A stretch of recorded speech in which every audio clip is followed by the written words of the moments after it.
Hi, everybody. It's Dr. Laura Hanson with Connect My Brain. So glad that you're tuning in. Always love to come together and share some information. And this week, what we're going to start doing is talking about nutrition. So I'm calling this Nutrition 101. And today's topic is going to be why. Why should I focus on nutrition? So here in my practice, I have a 3-tier approach of mechanical chemical brain. So when we talk about nutrition, it's going to be about the chemical piece, the part that runs you and I as human beings. And we really need to get a little backbone about nutrition because all foods are not created equal. Where foods are grown, picked and shipped and put into a store is not all created equal. 10 for 10, without mentioning the grocery store, is not always a good deal. But I gotta tell you, it is probably the biggest struggle for everybody, especially parents with children that might have some struggles going on. Maybe you're realizing you think that they don't eat enough. And so this whole thing about food becomes incredibly complicated and overwhelming. I think if there's anything that would cause a family not to succeed at Connect My Brain, it has to do with the food, because we get very used to food. The situations that are going on in our home, sometimes, like I said, you're more focused on that perhaps you don't think your child is eating enough. And so eating something is better than nothing. I've had parents report to me that they would go to their medical provider and they would say, listen, if you can get them to eat a Snickers bar, just get them to eat a Snickers bar. Boy, I'd have a really hard time with that piece of advice. So let's kind of back up and let's talk about why should we consider the nutrition part. Why is it so difficult? And why does it demand such an aggressive approach in order to make a change? And I think that's a very fair question. So let's face it, the human body runs on the food that we eat. We take our proteins, our carbohydrates, our fats, and those are converted into fuel. And the way that they're converted into fuel is they have to be able to be broken down and become their molecular compound. And I think what I would do is I would underline the word there, THEIR. What are they made of? So right there, you might be scratching your head going, well, if I'm eating something like a live apple, when that breaks down, it should be the components of a live apple. And you're right, but not all apples are created equal. So again, we have to think about where our food comes from. Unfortunately, over here in Georgia, we're getting a ton of stuff from California, which just doesn't even make any sense to me, other than it has to be super inexpensive for the purchaser. But in order for that food, fruit, vegetable, to get over here, how many states does it have to go across? What kind of time frame is needed? So that means that piece of fruit or vegetable is actually going to be taken before ripening on the live system, like the tree or the earth. And then because of the way that it's packaged up, by the time it reaches us, it should have some kind of similar color to what we would expect that apple to look like. So that's a big deal, because you go into a store and you're hoping that you're able to pick up apples, and you really don't have to think about those things, but you do. We are in a time that we have to open our eyes and our ears and become more educated about the processes of life. And, I do get it. I think some people do get incredibly overwhelmed, and I understand. In those situations, that's where I think you need a coach. You need somebody that works in the nutrition arena. I work in the nutrition arena, and help and guide you through that. Not to add more stress, but to literally guide and explain why going after something that is fully ripe, then it is picked or plucked or removed from its branch or ground and then brought to market is so much more for your body and what you need from that apple in order to feed your body. Then we think about, well, you also have GMOs.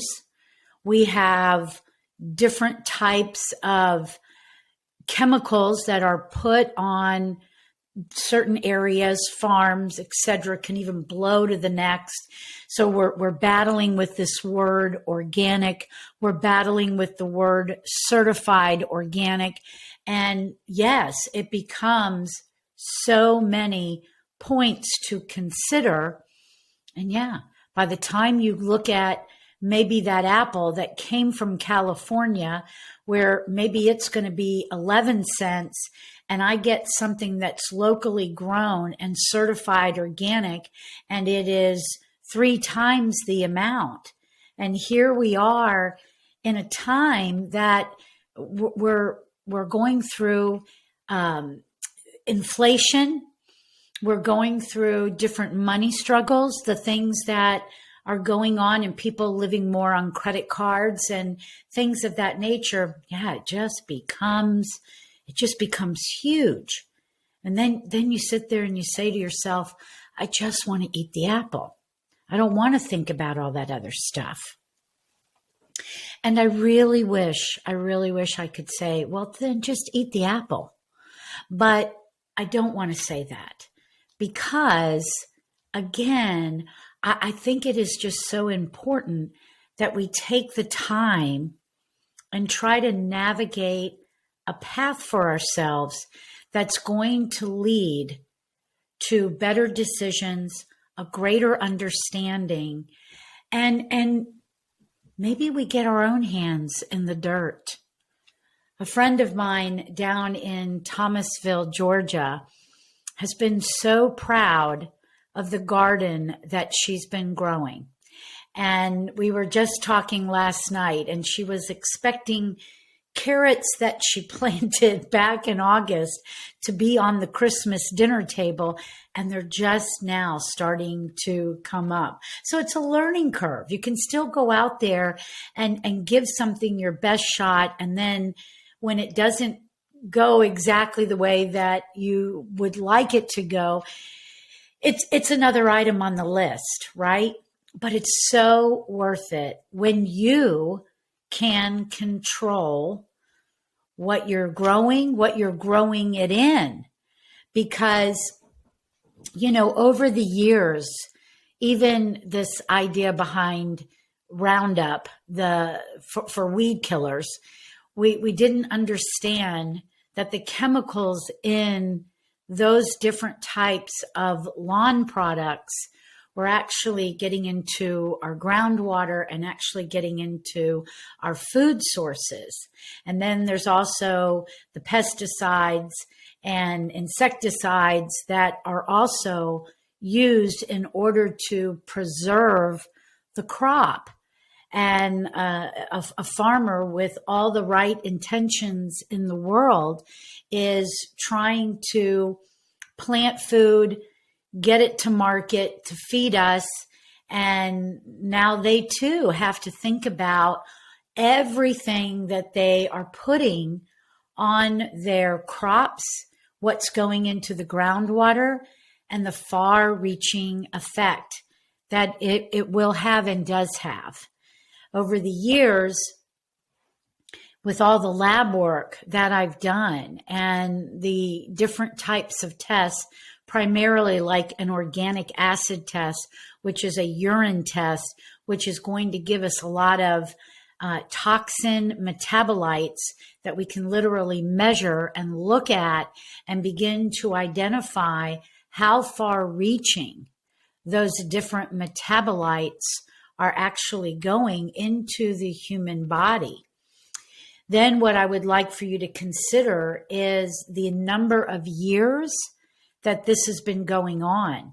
And typically what we've seen in our culture is we jump and do something before we really have a very clear impact of the long-term consequences. And I've been in practice for 27 years. I used to probably be more 50-50 adult and children. And today I'm definitely more children than I am adults. I would say it's probably about 90-10. And we have so many children that are so body burdened with toxins that their systems are just overly reacting. And we can classify these details by looking at all the different stats that exist today on how many children are going to be diagnosed autistic, how many kids are going to be labeled ADD or ADHD, how many kids have PANDAS, how many kids have developmental delay, how many kids have anxiety, and every one of those will always have a chemical component. You cannot put every one of those labels, diagnoses into a category of a genetic problem. We have an epidemic problem with our children, and the last 3 years has really compounded that situation. So we had all those labels that I just mentioned. And now over the last year, I would say more of what I'm hearing about for children, not only that had those labels, but kids that really didn't have labels, kids that were thriving, kids that were participating in different sports and extracurricular activities aren't doing anything. And parents just don't know what to do with their child. Now, how does that relate to chemistry? Because chemistry is what drives your mood, your behavior, and what you do. Since I've been in this office for 4 years, one of the other issues that I've seen with children is low endurance. They cannot exercise with any intensity, and I'm talking all age appropriate. They can't handle a challenge, regardless of why the child is coming here. That is a part of our nervous system that is completely regulated by chemistry. And that chemistry is created by the foods that you eat. So I will definitely, in my next one, I'm going to show you the citric acid cycle. And I'm going to show you how in the beginning, we've got all of the food coming into a funnel where it's going to be broken down into its molecular compounds, hoping to mix with vitamins that should also be coming from the food that you eat, cofactors from the foods that you eat, as well as things that are going to synthesize together in order to generate ATP. And ATP is the energy that runs the human body, that you not only would have function going on the inside, but you would also have energy being needed on the inside of the body. That's cellular energy. That's energy to create action potentials. And the brain needs so much of it. The best example that I think I could start us with is a newborn baby. A newborn baby is going to use glucose, which glucose is going to come from the mother's milk, or if formula was used, from the formula.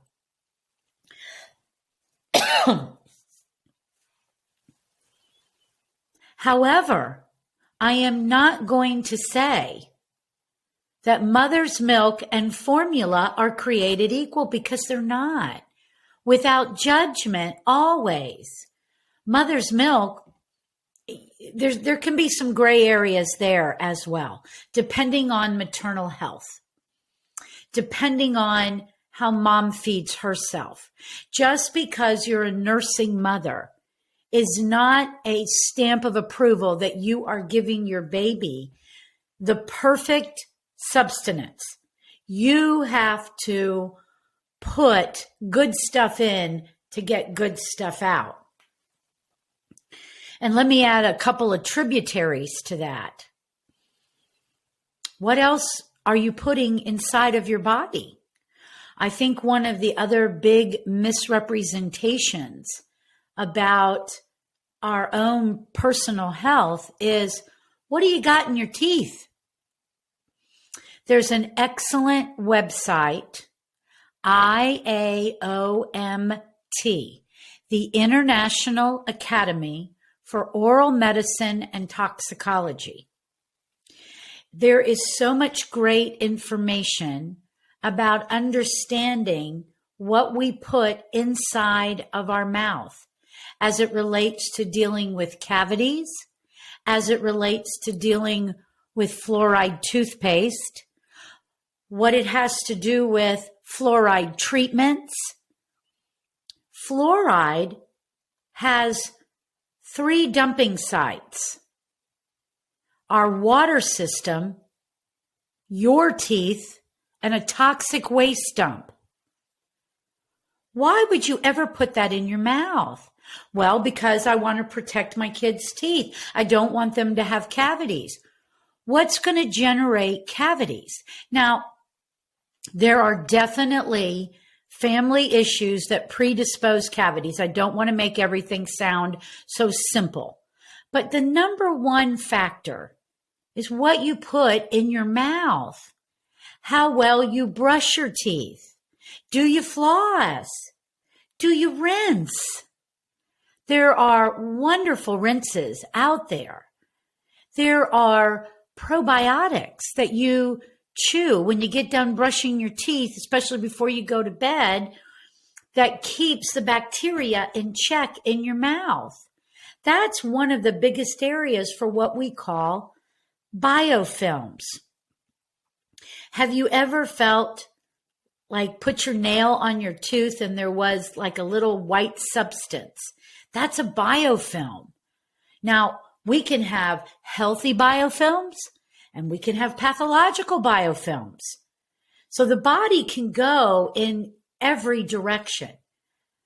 But again, it's about learning a few tidbits, understanding the principles behind them, and then putting them into action. Dr. Lee, who is the founder of Weston Price, an excellent website to look at different pearls of information. He was a dentist. I'm almost 100% sure he was a dentist. But he went and he studied different tribes, and their teeth are beautiful. And the biggest reason he contributed to the oral health of these different cultures was because of the way they ate. In our culture, we have so much processed food. I'm sure you've heard, try shopping only on the peripheral part of a grocery store, because that's where all the live foods are. And it definitely is. It's true, as well as it is a better principle. But again, if you're just getting started out and you're going, I really need to do something about the way that I eat, it's a good place to start. And every little step can build to another little step, to another, and then before you know it, there is momentum. But some of the big problems that I feel people try to do is they try to do it all in one period of time. Like, I'm going to go on a detox, or I'm going to go on a diet, or I'm going to do this method, or I'm going to do that method. And when you have been living a lifestyle in a particular way, and all of a sudden you're going to change gears, it's almost like you threw your car into reverse while you were driving. And what would happen? The transmission would fall out of the car, and maybe even more. So the idea is that what I hope information like this begins to do for the audience is it just begins to say, I didn't know that. I didn't know that about fluoride. I didn't know that the majority of our fruits and vegetables are coming from clear across the United States. So what could I do? Well, I could read. I could go over to that website, IAOMT, hear it from a second source, not just me. What is fluoride? What could I do about it? Well, I can tell you they have fluoride-free toothpaste. There are some great rinses out there. I myself use Spry every night of my life. It keeps your viruses and bacteria in check in your throat. I also recommend it because there's another benefit to gargling. It actually stimulates your vagus nerve and helps reset the system. There's many benefits to doing many things. If you're hearing about shopping on the periphery, go look around. Most of your grocery stores will let you know where things are coming from. This is one of the things I'd really encourage you to do with a very common store that's thought to be, just by name and what it used to be, the healthiest grocery store ever. And check out who it's owned by, and check out where everything is coming from. Check out the new branding on the shelves. These are the things that begin to open your eyes. When all of this started a few years ago with the big virus, I felt a lot of stress going to the grocery store because I felt like everybody around me was very stressed out. And I, for one, love to shop, especially for the food that I'm going to consume. I look at it as a sequence of events, from my thought process of what I'm going to have to what I'm going to do with it, and then looking at it and making my selection, and then ultimately the way that I store it at home and how it's going to become a meal that's going to feed my body. Many years ago, obviously, I was a competitive bodybuilder, and I really had a mindset of I ate to live. I did not live to eat. And so I treasure how food is brought from its earliest form to how I'm going to cook it. And with that level of stress, I wasn't enjoying myself. So I found an alternative. It took me a while, but I found a farm store that literally allows me to go online. I have my basket and then I order. I know exactly where everything's coming from. I'm supporting my local community and I get beautiful food and it's delivered right to my door.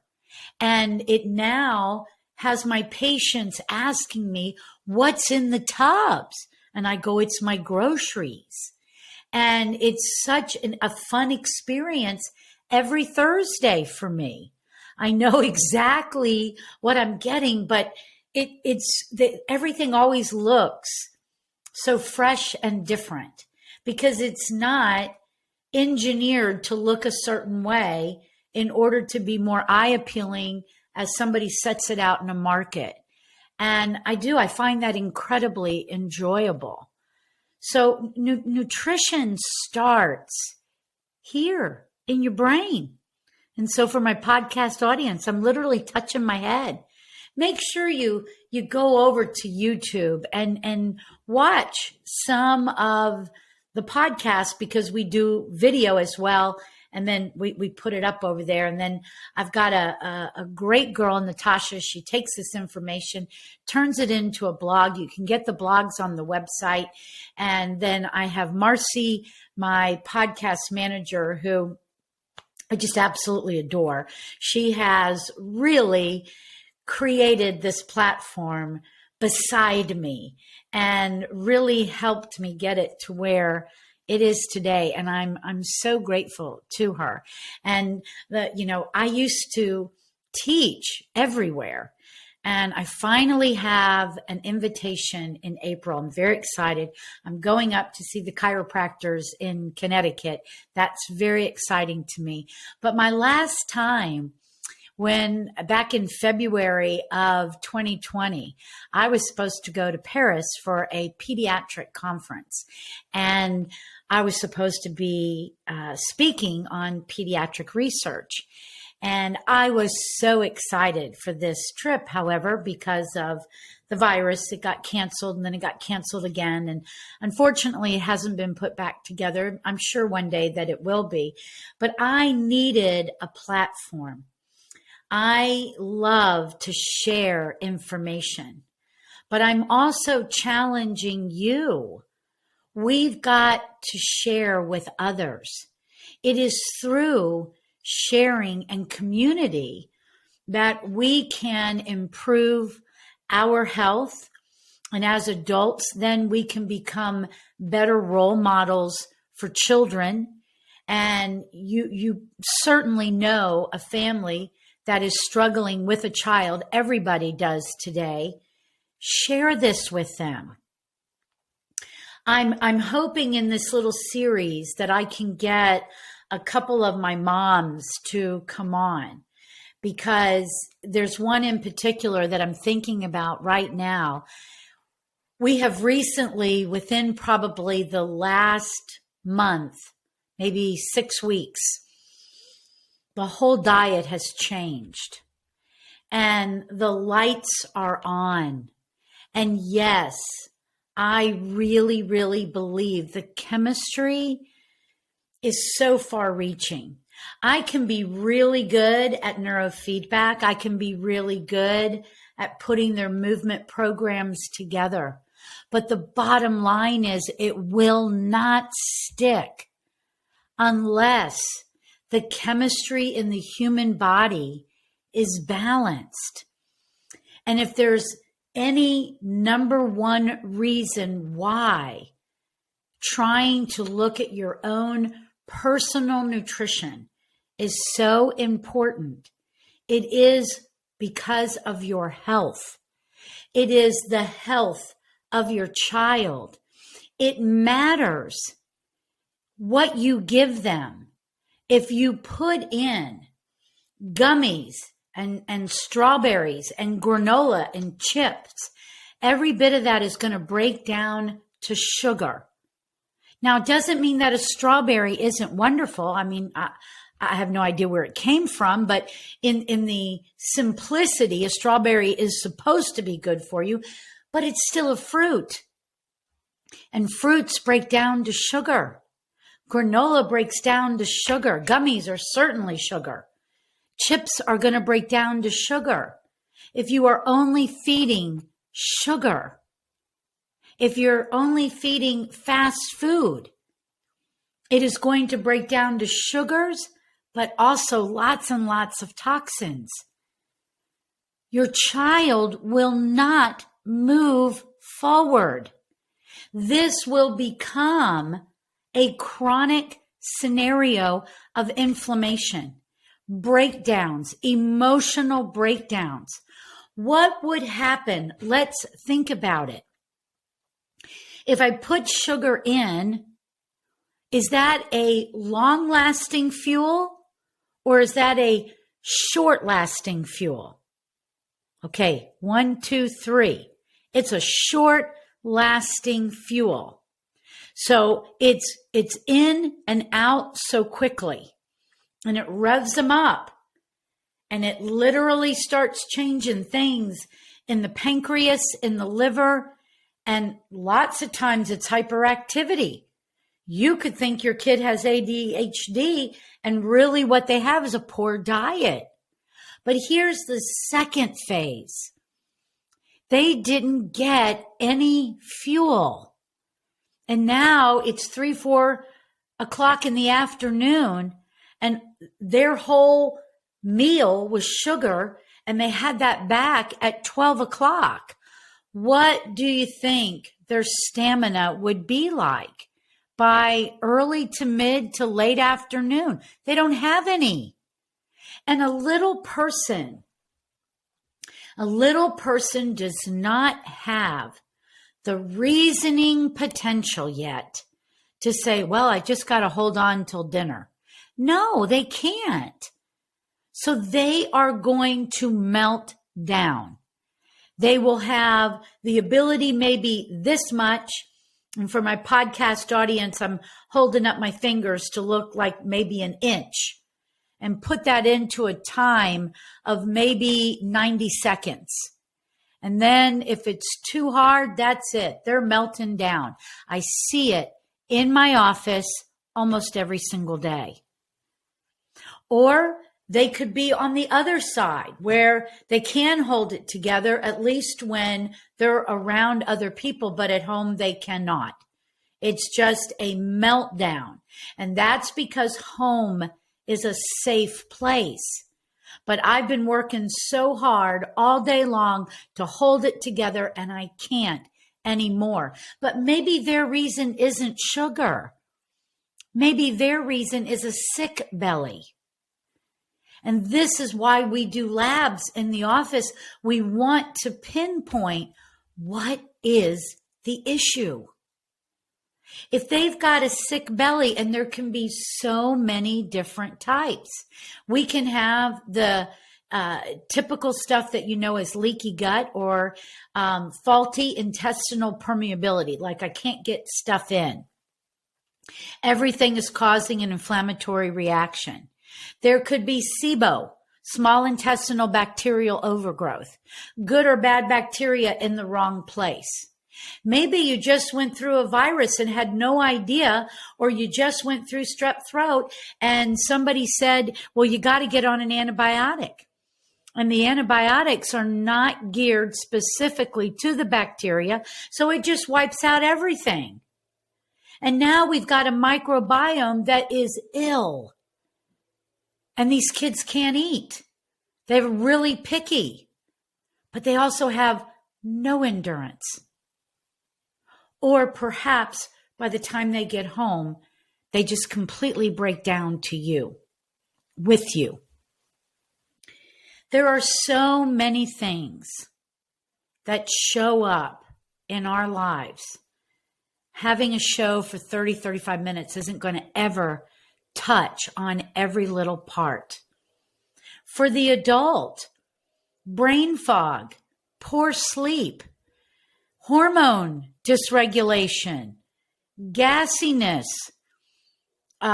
belching, stomach aches, constipation, diarrhea. All these things are reflecting that something is going on in your gut, and you're feeding a particular environment. And when you change that, you change your health. And it is not the easiest thing in the world. It takes guidance. It takes stamina. It takes willpower. It takes endurance. Think about it. We don't go in the gym and work out one day and get a stellar physique and then go to McDonald's and eat 5 days a week. That doesn't match, right? With my kiddos, I say, look at like the card game where you would turn over a card and you got a duck and you're trying to find the other card that's a duck. It doesn't match. It's a lifestyle. Here at Connect My Brain, that is our focus. We have a tendency to attract many people that have tried other things.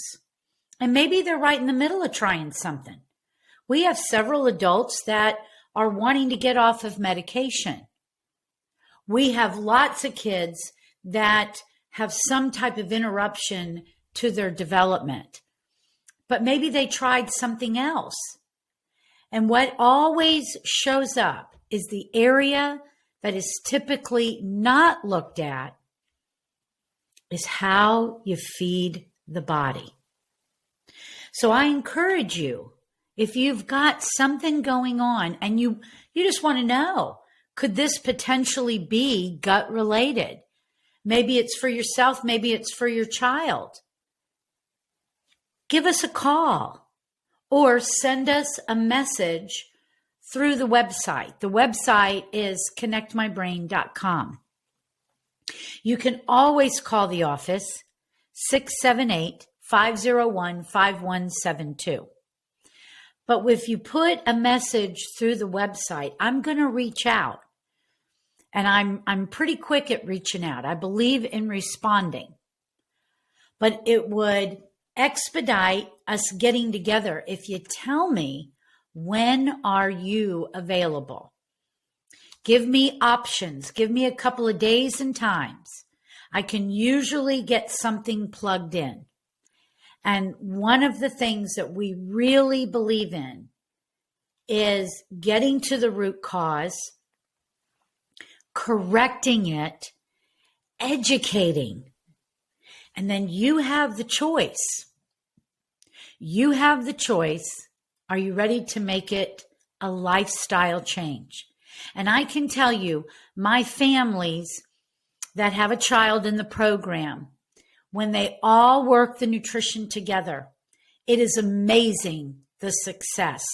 We would never want to single out a child in a family, but when we work together, mom and dad start feeling better. The other siblings are feeling better. Everybody's got more energy. You're having fun around that table, and that is your family community. We got to bring that time back to the dinner table and share those precious moments together. Thanks for tuning in. Next time, we're going to dive in to a little bit more detail. This was our global overview of why does nutrition matter. Thanks for tuning in. Be blessed.